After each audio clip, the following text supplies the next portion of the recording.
তালে তালে তালি বিজেপি হবে খালি। আমি কিন্তু ভোট ভিক্ষা চাইতে আসিনি। মোদিও দাম বাড়াচ্ছে, দিদিও দাম বাড়াচ্ছে। কেপর গেল চটির হাওয়ায় ভেসে গেল, বন্ধু বলো আসছো কবে তমলুকেতে খেলা হবে। গত প্রায় এক সপ্তাহ ধরে তমলুক লোকসভা কেন্দ্রে আছি। মাঝে মধ্যে শুনছি আমার উল্টো দিকে এ দাঁড়াবে, আমার উল্টো দিকে ও দাঁড়াবে। কিন্তু দুঃখের বিষয় 7 দিন হলো আমি মাঠে একা ঘুরে বেড়াচ্ছি, আমার উল্টো দিকে সেই লোকটাকে এখনো খুঁজে পাচ্ছি না, এখনো দেখতে পাচ্ছি না। আমি শুনছি কোনো এক প্রাক্তন বিচারপতি নাকি ভোটে দাঁড়াবেন আমার উল্টো দিকে, কিন্তু যারা তাকে ভোট দেওয়ার কথা কখনো ভেবেও ছিলেন তাদের জন্য আমি একটা জিনিস শোনাতে চাই।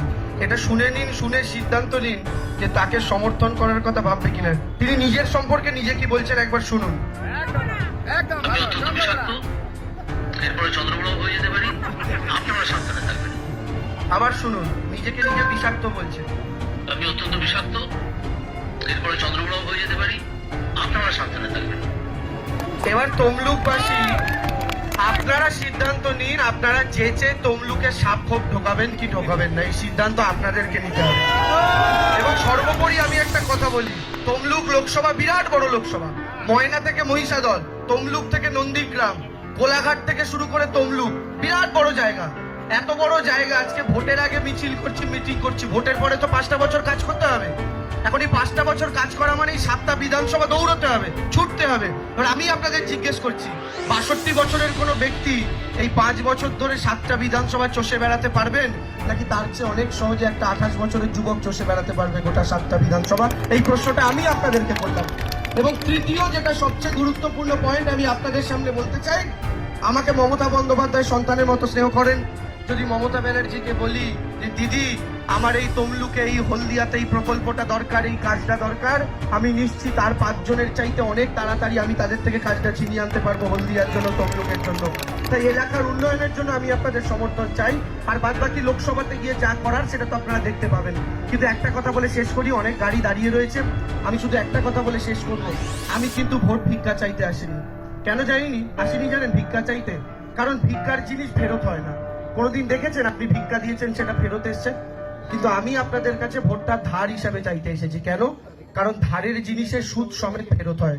আপনারা আমাকে ভোটটা দিন, আর তার বদলে আমি সুদে আসলে সেটা যদি কাজের মাধ্যমে আপনাদের মিটিয়ে দিতে না পারি, তাহলে আর মুখ দেখাতে আসবো না আপনাদের কাছে। তাই আমরা স্লোগানের মাধ্যমে বলি, ভিক্ষা নয় চাইছি ঋণ, জোড়া ফুলে ভোট দিন। এটা আমাদের স্লোগান, আমরা সর্বত্র এই কথা বলছি। তাই মায়েরা দাদারা আপনাদের থেকে আরো একবার আশীর্বাদ চাইছি, একবার ভরসা করে একবার বিশ্বাস করে দেখতে পারেন। আশা করি কেউ ঠকবেন না, মমতা বন্দ্যোপাধ্যায়ের পাশে থাকবেন। আর সকল নেতৃত্ব, আসগার দা মিলন মন্ডল থেকে শুরু করে যে সকল স্থানীয় নেতৃত্বরা আসছেন, প্রসেনজিৎকে দেখতে পাচ্ছি, সেও এসছে ছাত্র সভাপতি, আপনারা প্রত্যেকে আমি সকলকে ধন্যবাদ জানাই, অভিনন্দন জানাই। তাহলে 21-এ একবার খেলা হয়েছে, 24-এ আবার খেলা হবে তো? খেলুন ভালো করে। আর আমাদের খেলা মানে উন্নয়নের খেলা, কাজের খেলা। মোদিও দাম বাড়াচ্ছে, দিদিও দাম বাড়াচ্ছে, তফাৎ একটাই, মোদি 400 টাকার গ্যাসটাকে 1100 টাকা করছে, আর দিদি 500 টাকার লক্ষ্মীর ভান্ডারটাকে 1000 টাকা করছে।